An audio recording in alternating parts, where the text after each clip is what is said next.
कहाँ तक हुआ था? हम लोग अपरिमेय संख्याओं की सिद्ध करना सीख रहे थे कि ये कैसे सिद्ध किया जाएगा कि ये दी हुई संख्या एक अपरिमेय संख्या। तो अब इस पर हम लोग 2-3 क्वेश्चन और करेंगे, एनसीईआरटी के करेंगे, फिर आपका ये टॉपिक खत्म हो जाएगा ना। चलिए एक क्वेश्चन लिखिए आपके सब। सवाल बता दीजिए कल वाला? अच्छा हाँ ठीक है, पूछिए कौन सा नहीं आया? 48, 60, 72 किलोमीटर है। क्या? 48, 60, 72 किलोमीटर। 60 और 72। क्या करना था इसका? अच्छा अच्छा अच्छा अच्छा, सर वो एक गोलाकार का परिमाप तो 360 किलोमीटर है। 48, 60 और 72 कल बताए तो थे इसको। सर आप बोले थे कि हाँ एक और विधि से बताए थे ना, इसको हम लोग लास्ट में करेंगे, ठीक है?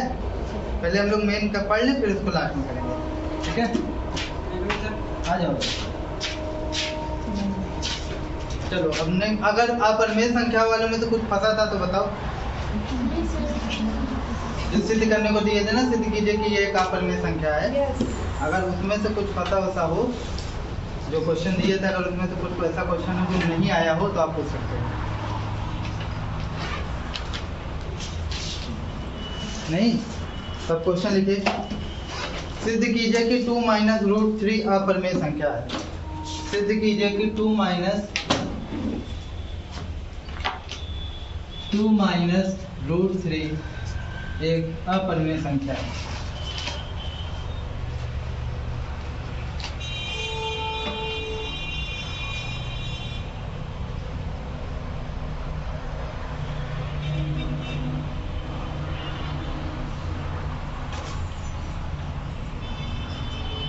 देखिए कैसे सिद्ध करेंगे, वही काम करेंगे। यदि संभव है तो माना,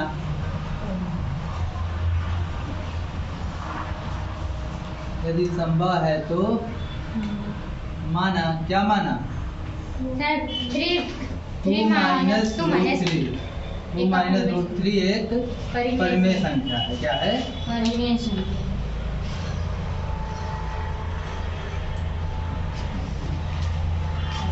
तब क्या होगा? तब 2 माइनस रूट 3 किस फॉर्म में लिख सकते हैं? p बाई क्यू के फॉर्म में। यस और q does not is equal to 0, जहाँ p और q दोनों क्या हैं? पूर्णांक हैं। तो इस तरीके से लिख देंगे, ठीक है? अब देखिए 2 माइनस, इसको इधर बुला लो, इसको इधर कर दो, p अपान क्यू बराबर रूट 3। कोई दिक्कत? तो ये हो जाएगा 2q माइनस पी अपान क्यू बराबर रूट 3। तो ये देखो, ये एक परिमेय संख्या है, p बाई क्यू के फॉर्म में है, और ये एक अपरिमेय संख्या। क्या एक परिमेय संख्या अपरिमेय संख्या के बराबर हो सकती है? कभी नहीं हो सकती। तो यही विरोधाभास हो गया। तो हम यहाँ पे वही कहानी लिखेंगे, क्योंकि रूट 3 एक परिमेय संख्या, अपरिमेय संख्या है, अपरिमेय संख्या है, इसीलिए हमारी कल्पना गलत है। नहीं अभी पूरी बात कहाँ हुई? परिमेय संख्या है तथा 2q माइनस पी अपान क्यू परिमेय संख्या है, परिमेय संख्या है। यह बराबर नहीं हो सकते, यह बराबर नहीं हो सकते, बराबर नहीं हो सकते।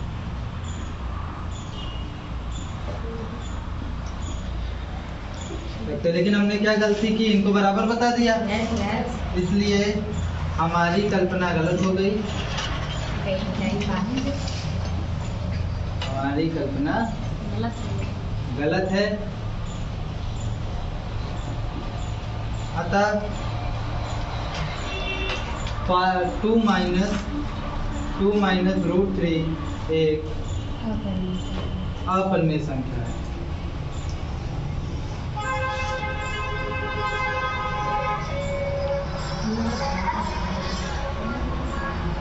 देखो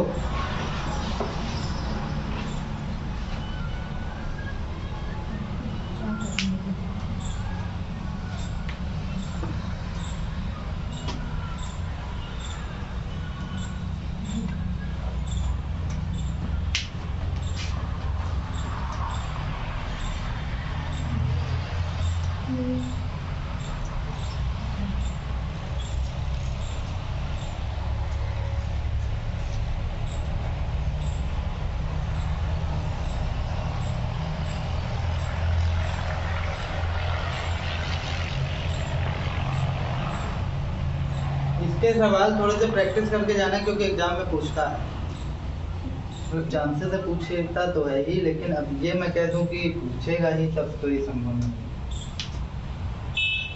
जैसे अगर आप अनसॉल्व लगाएंगे ना तो आपको धीरे धीरे खुद ही आइडिया लगेगा कि कौन सा सवाल पूछ रहा है ज़्यादा, कौन सा सवाल कम पूछ रहा है, किस टॉपिक से ज़्यादा पूछता है, किस टॉपिक से कम पूछता है। यही एक रीजन है कि अनसॉल्व को लगाना चाहिए। ये नियम है कि जब भी आप किसी भी कंपटीशन में किसी भी चीज़ की तैयारी कर रहे हैं उसके पिछले 5 साल के क्वेश्चन पेपर को आपको लगाना ज़रूरी है। लेकिन बहुत ज़्यादा बिजी हैं तो 3 साल तो पिछले नहीं छोड़ना चाहिए, क्योंकि इससे आपको आइडिया लगता है कि क्वेश्चन का पैटर्न क्या होगा, क्वेश्चन किसके अकॉर्डिंग बनेंगे, किस पोर्शन से ज़्यादा क्वेश्चन पूछे जा रहे हैं, किस पोर्शन से कम क्वेश्चन पूछे जा रहे हैं। तो अगर कोई आइडिया लग जाएगा तो हम क्या करेंगे, उस पोर्शन को ज़्यादा तैयार करेंगे जिससे ज़्यादा नंबर के ज़्यादा क्वेश्चन पूछे जाते हैं। उस पोर्शन पर थोड़ा कम ध्यान देंगे, हाल तो ध्यान तो सभी पर देना है, लेकिन उस पोर्शन को कम ध्यान देंगे जिससे कम क्वेश्चन पूछे जा रहे हैं। ठीक है, तो इस तरीके से आंसर लगाना बहुत ज़रूरी होता है। नेक्स्ट एक क्वेश्चन लिखिए, P व Q धनात्मक अभाज्य पूर्णांक हैं। P व Q इस तरीके से लिखेगा, P व Q धनात्मक अभाज्य पूर्णांक हैं। सिद्ध कीजिए कि यह एक नहीं, इसके बल्कि P व Q धनात्मक अभाज्य पूर्णांक है। सिद्ध कीजिए कि under root P plus under root Q, under root P plus under root Q है ना ये क्वेश्चन। Under root P plus under root Q NCERT है क्या? एनसीईआरटी में नहीं है, बालाजी में। Under root P plus under root Q, इसके बाद एनसीईआरटी कराऊंगा। एक अपरिमेय संख्या है, तब मिलाइएगा, एक अपरिमेय संख्या।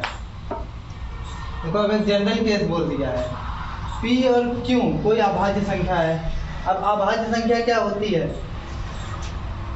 जैसे कुछ से कटे और एक से कटे कह सकते हो, मतलब जिसके केवल 2 भाजक हों, 2, 3, 5, 7, तो इसका वर्गमूल ले लो तो ये एक अपरिमेय संख्या हो जाएगी। अब हमारी खुशी 4 ना ले लेना कि 4 ले लिए, 4 का वर्गमूल ये तो परिमेय हो जाएगा ना, 2 निकल आएगा। तो इसीलिए उन्होंने एक वर्ड यूज किया, क्या? अभाज्य संख्या ना। तो अगर अभाज्य की बात किया जाए तो किसी भी 2 अभाज्य संख्याओं का वर्गमूल लेकर जोड़े तो भी वो क्या होंगे? अपरिमेय संख्या होंगे। क्या होंगे? अब P और Q कुछ भी हो सकता है, 2 हो सकता है, 3 हो सकता है, 4 हो सकता है, सॉरी 4 नहीं होगा, 5 हो सकता है, 7 हो सकता है, 11 हो सकता है, 9 भी नहीं होगा बेटा। 9 क्यों होगा? क्योंकि वो तो भाज्य है ना। ठीक है, तो इन जनरल केस में फिर इसको भी वैसे ही सिद्ध करेंगे। यदि संभव है तो माना, यदि संभव है तो माना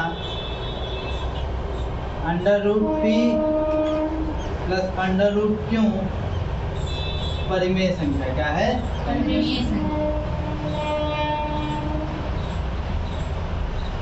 परिमेय संख्या। तब under root P plus under root Q को हम लोग, अच्छा देखो अभी तक संख्या को P बाई Q के फॉर्म में लिखते थे, तो यहाँ P और Q पहले से ही दे दिया है, तो कुछ और मान लेते हैं क्योंकि P Q पहले से मौजूद है। तो क्या मान ले? R बाई S मान ले। तो इसको हम लोग R बाई S के फॉर्म में लिख सकते हैं, where S does not is equal to 0 तथा R और S दोनों क्या है? पूर्णांक। क्या है? पूर्णांक। अच्छा, R और S मानने का रीजन पता है ना, P और Q के टर्म में दिया, इसलिए हमको R और S के टर्म में मानना पड़ा। ठीक है, फिर अब क्या करिए, under root P is equal to R by S और Q को उधर कर लीजिए माइनस अंडर रूट Q। ठीक है, कोई दिक्कत? ध्यान रखिएगा ये अभाज्य संख्या है, मतलब कि या तो यहाँ 5 है, या तो यहाँ 7 है, या तो 11 है, या 13 है, या तो 15 है, 15 नहीं है सॉरी 17 है। ठीक है, मतलब जिसके केवल और केवल 2 भाजक होते हैं वही। अब इसमें क्या होगा, इन दोनों पक्षों का वर्ग कर लीजिए। तो दोनों पक्षों का जब आप वर्ग करोगे, दोनों पक्षों का वर्ग करने पर तो वर्ग करेंगे तो क्या हो जाएगा? P तो बाहर आ जाएगा रूट से, और इसका क्या हो जाएगा? R by S minus under root Q का होल स्क्वायर।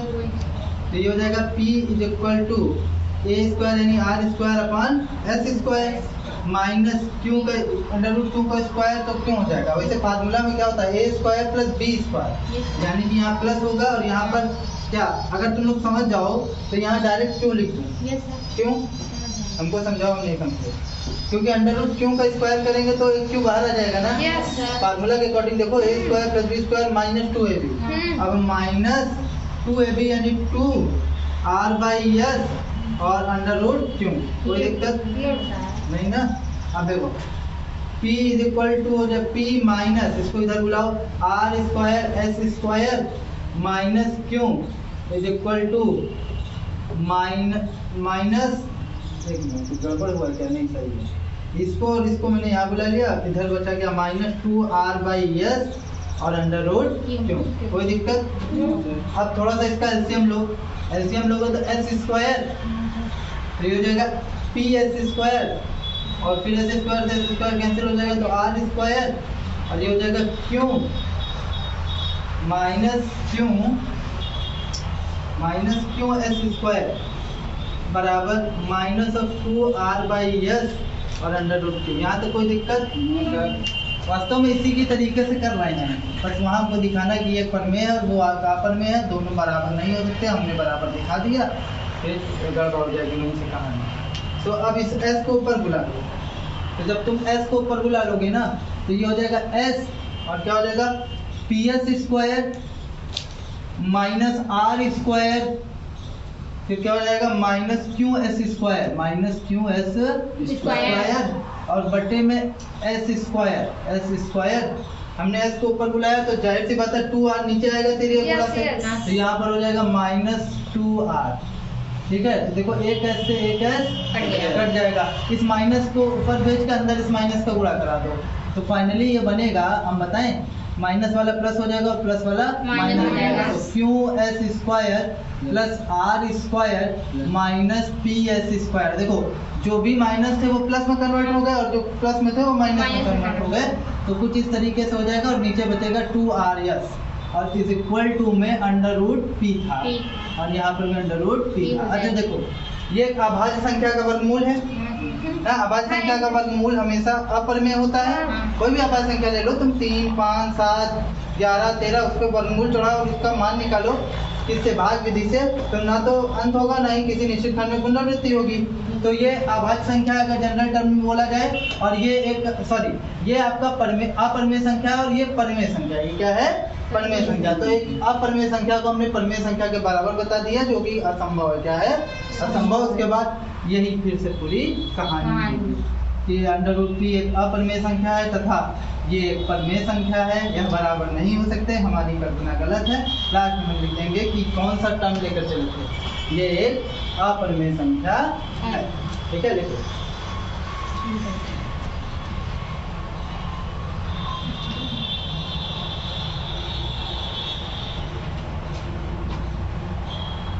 बुक दीजिए एनसीईआरटी।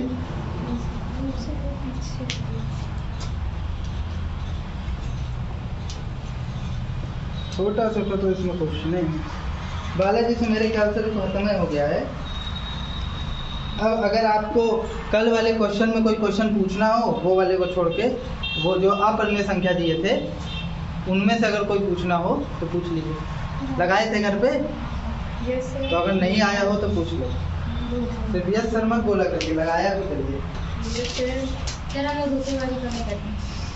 धोखेबाजी कम करते हैं, मतलब करते हैं, हाँ सर करते हैं ना।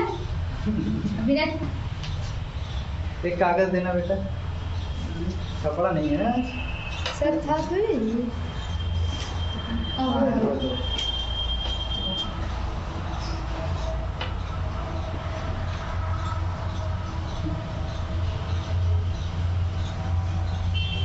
में आज पढ़ाने का मन नहीं था, पिक्चर देख रहा था मोबाइल। अरे सर आपको तो पिक्चर ही लगे, हम तो लोग वेट कर रहे थे कि टाइम चले, बोले तो आना था ना। आज स्कूल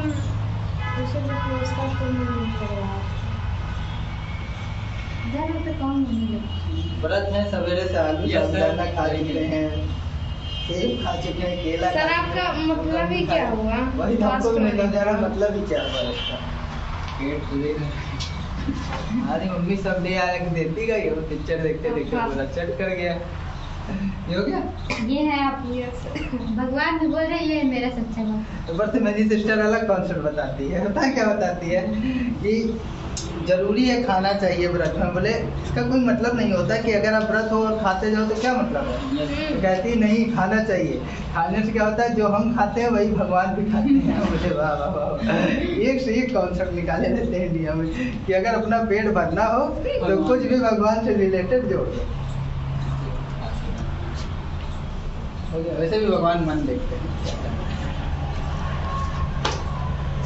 हो गया ये। Yes, yes, sir.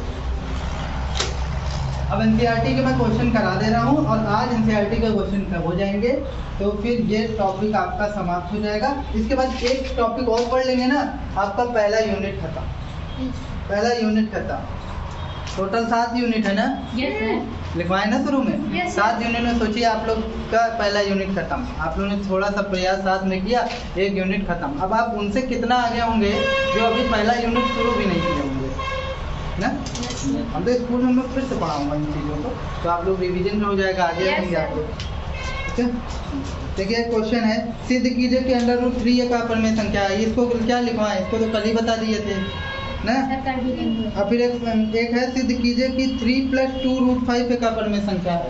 3 + 2√5 करें इसको, एक अपरिमेय संख्या है। ठीक है, चलिए फिर वही कहानी।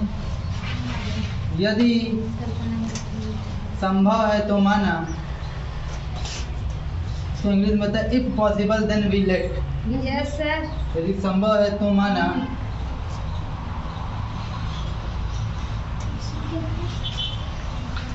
3 + 2√5 परिमेय संख्या क्या है, परिमेय।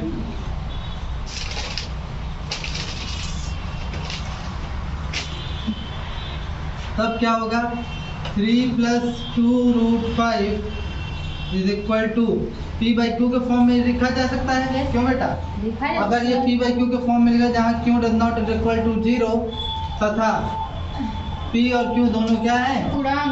इंटीजर है। ठीक है। पिछले वाले जब पिछले साल पढ़ा रहा था तो ये लिख देता था तो बच्चे बड़ा बेकार मानते थे, ये क्या लिख देता था, फिर इसको हटवा के हिंदी में करवा देता था। तुम लोग को तो इससे गड़बड़ नहीं, दिक्कत नहीं है नहीं ना, सर। लगा दो कुछ, कोई दिक्कत नहीं, कोई काटेगा नहीं इसको। ठीक है। अब क्या करना है, देखो इसमें वर्कआउट करने की जरूरत ही नहीं, तुमको डायरेक्ट मिल जाएगा, ज़्यादा मेहनत नहीं करना। वर्क करके भी करोगे तो आ जाएगा, लेकिन कोई मतलब नहीं है। ठीक है। तो 2√5 = p/q। ये 3 ना भाई साहब को उधर भेज दो, तो ये जब उधर जाएंगे तो ये -3 हो जाएगा, कोई दिक्कत नो सर।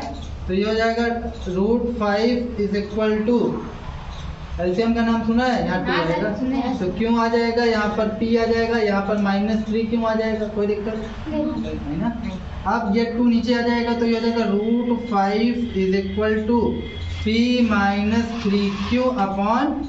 2q, 3q / तो क्यों? कोई दिक्कत नहीं ना। अब सुनो, ये एक अपरिमेय संख्या है और ये एक परिमेय संख्या है। गड़बड़ मिल गई और कहानी शुरू हो गई। ठीक है, शुरू नहीं हो गई, खत्म सर शुरू हो गई, अभी लिखेंगे ना हाँ। तब शुरू होगी। हाँ, चाहे शुरू करिए चाहे खत्म करिए, क्योंकि अंत ही शुरुआत होता है। ऐसे ही करना है सर, अंत भी करेंगे शुरुआत भी करेंगे और वही करेंगे। Life is boring नहीं, life is very interesting. No sir. But if you are free, एक बार आप जान तो जाओ लाइफ के बारे में।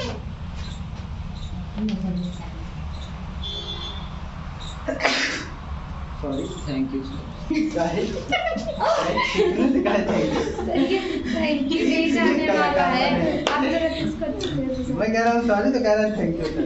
जैसे छींकने से उसका बहुत बड़ा काम रुका हुआ था और जैसे मैंने छींका तो काम संपन्न हो गया ना। वेट ही कर रहा था कि अगर 4:30 बजे सर छींक दे तो राहु अपनी दिशा में आ जाएगा और मेरा ये रुका काम पूरा हो जाएगा, इसलिए बोला थैंक यू दीदी। हंसी मत बोलने लगे। सर आगे चलिए। हाँ बेटा, हो गया। हो गया। अब नेक्स्ट क्वेश्चन देखो, छोटे छोटे तो क्वेश्चन है। 1/√2 1/√2 आपको सिर्फ देना है 1/√2 एक अपरमेशन, ठीक है। फिर वही कहानी लिखते हैं हम लोग। यदि संभव हो तो माना। यदि संभव है तो आज दोनों बल्ब फ्यूज हो गए। यदि संभव है तो माना। सर हाँ बेटा, एक बात बोली, हंसेंगे तो नहीं? नहीं बोलिए। आज वो लोग भी व्रत हैं। बोलिए ना बेटा। अरे नहीं, आज मैं दिन भर मूवी देखता रह गया ना, तो मैं जो है उसको चाल लगाने वही तो मुझे वही तो दिमाग कह में रहे हैं आया ही। सर, आप व्रत है तो उसको भी कर दिए कि यदि रहो। संभव है तो माना, लेकिन उसमें लिखा था 4 घंटे बैकअप, ये तो 2 ही घंटे में फुस हो जाता है, 2 घंटे तो नहीं चलता। यदि अपनी क्लास कितने घंटे चलते? 1 घंटे सर, चलती है, 52 मिनट 53 मिनट, इससे बस, ज्यादा तो नहीं चलती नहीं। ना। मान लो कल 1 घंटे चला होगा, आज तो 1 घंटे चलना चाहिए था। लिखने वाले को भी शर्म नहीं, यदि 4 घंटा लिख दिया, बैकअप 2 घंटे भी नहीं दे रहा है। यदि संभव है तो माना 1/√2 परिमेय संख्या क्या है? परिमेय संख्या।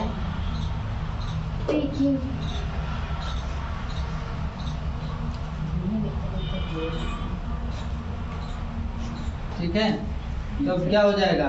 1/√2 can be written in the form of p by q, yes sir. where p and q, where q does not is equal to 0, ठीक है। एंड जहाँ p और q दोनों क्या है? पूर्णांक हैं, पूर्णांक है सर। ठीक है। अब देखो इसमें हम लोग क्या करें, बताओ। इसमें हम लोग ऐसा कर सकते हैं, 1/√2 √2 से ऊपर नीचे मल्टीप्लाई करा दें, तो p by q हो जाएगा, तो जगह √2/2 हो जाएगा, ठीक है। तो ये हो जाएगा p by q के फॉर्म में फिर से, तो √2 इज इक्वल टू हो जाएगा 2p by q। फिर वही कंट्राडिक्शन मिला ना, एक परिमेय और एक अपरिमेय दोनों बराबर हो गए, जो कि कभी भी संभव नहीं है। ठीक है।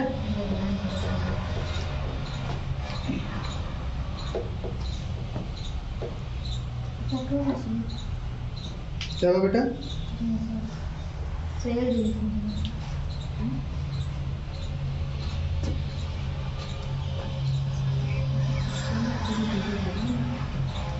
अनु कैमरे में समझ में आ रहा है ये? बस आज की क्लास वैसे भी छोटी ही रखेंगे। मन नहीं कर रहा है? मन कभी करता ही नहीं करता है, हम तुमको बता रहे हैं। मन का काम ही यही है कि जब उपद्रवी काम करना हो तो बहुत मन करेगा, लेकिन अभी काम का काम करना हो जिससे हमारा फ्यूचर बनेगा, तो मन उसके लिए तुरंत मना करेगा, ऐसा है चलो पढ़ लिख कोई फायदा नहीं हुआ। हमारा मन तुमको यही राय देता है। देता है क्या? हाँ बिल्कुल, सबका मन देता है, हम सब ह्यूमन बीइंग हैं। आप एक बार बताओ, जैसे हम लोग इंसान हैं, तो जैसे आपके मन में विचार आते हैं वैसे हमारे मन में भी आते हैं, लेकिन जीतता वही है जो उसको ओवरकम करके अपना काम पर ध्यान देता है। पिक्चर देख रहे तो मन लगा है, छोड़ के जाने का मन थोड़ी ना होता है, लेकिन फिर भी लगता है काम है चलो किया जाए। अब देखो नेक्स्ट एक क्वेश्चन है 7√5, फिर वही कहानी, यदि संभव है तो माना। सब एनसीईआरटी क्वेश्चन है। यदि संभव है तो माना। माना 7√5 परिमेय संख्या।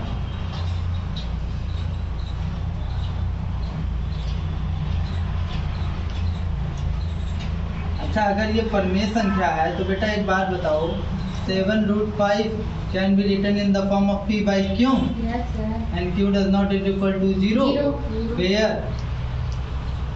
p and q both are belongs to integer। Yes sir. ठीक है। अब यहाँ पर हम लोग फिर कंट्राडिक्शन ढूंढेंगे, एक लाइन में मिल जाएगा ना। √5 is equal to p by, ये 7 को नीचे बुला लो भाई साहब को, 7q। ठीक है, कंट्राडिक्शन। Yes sir. ठीक है, कोई दिक्कत?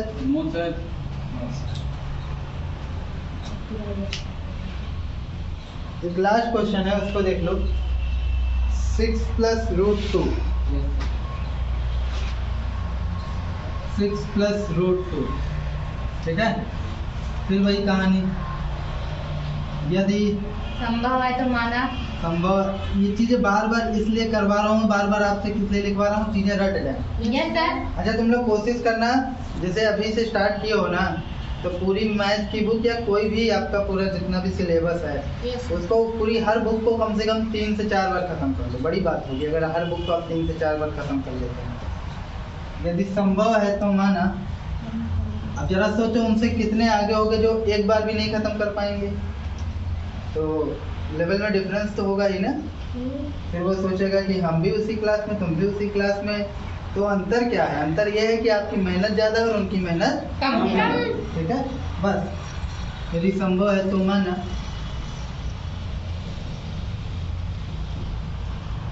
6 + √2 परिमेय संख्या। कोई फर्क नहीं होता ना आप में, ना APJ अब्दुल कलाम में, ना स्वामी विवेकानंद में।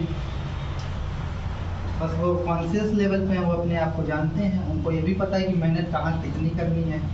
आप नहीं जानते, अभी जैसे जैसे जान जाओगे वैसे वैसे आप भी आत्मा से परमात्मा में कन्वर्ट होते चले जाओगे। यदि संभव है तो माना 6 + √2 एक परिमेय संख्या है।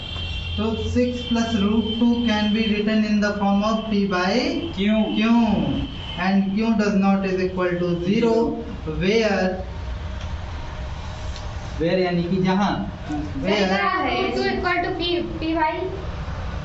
p/6 क्यों आंसर आएगा?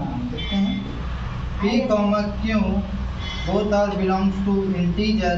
ठीक है, अब इसमें हम लोग करेंगे √2 is equal to p। अच्छा वो लास्ट वाली कहानी लिखना जरूरी है, वो नहीं लिखोगे तो एग्जामिनर माइंड नहीं मानेगा, काट देगा। हाँ सर। p/q -6, इसको थोड़ा सा और सॉल्व कर लो। p - 6 क्यों कर ले, क्या कर लें? 6 क्यों अपॉन क्यों। ठीक, कोई दिक्कत? कंट्रोलेक्शन मिला। ये अपरिमेय संख्या, ये परिमेय। ठीक है, हाँ तुम्हारा वो क्वेश्चन है ना, उसको कल बताएंगे, क्योंकि ध्यान में नहीं था और हमने उसको देखा भी नहीं। क्यों नहीं देखे? क्योंकि मूवी देख रहे थे। आज कुल मिला के जितनी भी नहीं, गलती होगी उसको है पता है, लेकिन जानते हो एक जगह थोड़ा सा कंफ्यूजन है, उसे क्लियर कर लिया जाए तो बताया जाए ना, गलत नहीं बता सकते। नहीं सर, अगर बताएंगे तो आपकी हानि होगी। हाँ मेरी ही हानि होगी, तुम गलत जाओगे तो कौन बताया? कहीं योगेश सर बताएंगे। गड़बड़ जाओगे तो मेरा गड़बड़ हो जाएगा ना। मुझे नहीं दिक्कत होती, अगर कोई चीज़ नहीं पता है तो मैं उसको एक्सेप्ट कर लेता हूँ कि नहीं पता है, कल बता देंगे। भगवान थोड़ी है, सब रट के थोड़ी ना बैठे हैं। ठीक है, कोई कंफ्यूजन आज के इस डेट में? एक और टॉपिक शुरू करें, आज ही शुरू करें कि परसों? हाँ? आज ही कीजिए। आधा लोग तो सो रहे हैं। नहीं सर, आज कीजिए, आज बस एक लास्ट टॉपिक है। आज लास्ट टॉपिक के बाद क्या है टॉपिक? परिमेय संख्या और उनके दशमलव प्रसार का पुनराभ्रमण। चलो आइडिया ले लो, बाकी स्टार्ट कर करेंगे। परिमेय संख्या तथा उनके दशमलव प्रसार का पुनराभ्रमण। सर तो कोचिंग खुलेगी? कल संडे है ना, कल का करोगे, एक दिन आराम करो। और अभी इतना ज़्यादा वो भी नहीं है कि तुम लोग संडे खोले। जैसे जैसे समय बीतेगा ना, अगर हमको ज़रूरत लगेगी तो हम खोल देंगे। देखो इसके बाद हम अनसॉल्व के क्वेश्चन आप लोग को करा देंगे, जितने भी यूपी बोर्ड में अनसाल में इस चैप्टर संख्या पद्धति से रिलेटेड जितने भी क्वेश्चन पूछा था वो हम लोग देखेंगे। ठीक है, अच्छा परिमेय संख्या और उनके दशमलव प्रसार का पुनराभ्रमण, थोड़ा आइडिया ले लो, बस लिखना भरना कुछ नहीं। परिमेय संख्याएं क्या होती हैं? जिसे हम p/q के रूप में इसको तो रट गया होगा, इतनी बार हमने इसको ना सर, इसको जिंदगी बोल p/q के फॉर्म में हो, q does not is equal to 0 और वेयर जो होता है p और q बिलोंग्स टू इंटीजर ना। अब सुनो, परिमेय संख्या के दशमलव प्रसार के बारे में अगर बात करो तो वो क्या हो सकते हैं? या तो उनका दशमलव के बाद अंत होगा, जैसे 2/5 तो 0.4 अंत हो जाता है। हाँ सर। और 1/3 तो या तो वो दशमलव के बाद रिपीट होने लगता है। ठीक है, ये भी दो केस है परिमेय संख्या में ना। इन दोनों, इसको मैंने p/q के फॉर्म में लिखना बताया है, इसको भी बताया है, कोई दिक्कत नहीं है। चलो देखो, दो दोस्त थे।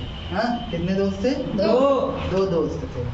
दोनों परिमेय संख्याएं पढ़ रहे थे। तो